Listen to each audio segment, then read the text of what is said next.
दोस्तों आज हम आपको बताने जा रहे हैं कि चकोटियाँ कैसे लगाई जाती हैं और एक जैसी चकोटी ये सिलाई कैसे लगाई जाती है। ये देखें, दो पीस हमने काट लिए। दो पीस काटने के बाद इसको हमने फोल्ड कर दिया। फोल्ड करने के बाद मदद से आपने थोड़ा सा ऐसे कर देना है और टांके लगाने हैं।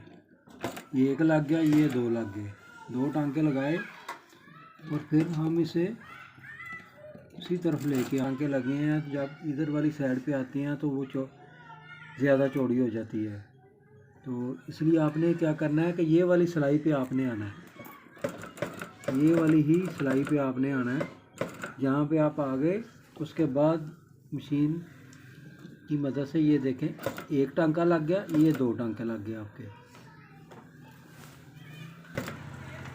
ये जैसे हमने उस साइड पे दो टांके, ये हमने चकोटी भी लगाई है इसको, तो ये बिल्कुल परफेक्ट है जी, एक जैसी है। ये भी दो टांके हैं, ये भी दो टांके हैं, ठीक है ना जी। इधर भी इतना ही, इधर भी इतना ही है। यहाँ पे आपकी कोई सलवट नहीं आनी चाहिए। ये करेंगे तो ये ऐसे आनी चाहिए, साफ बिल्कुल।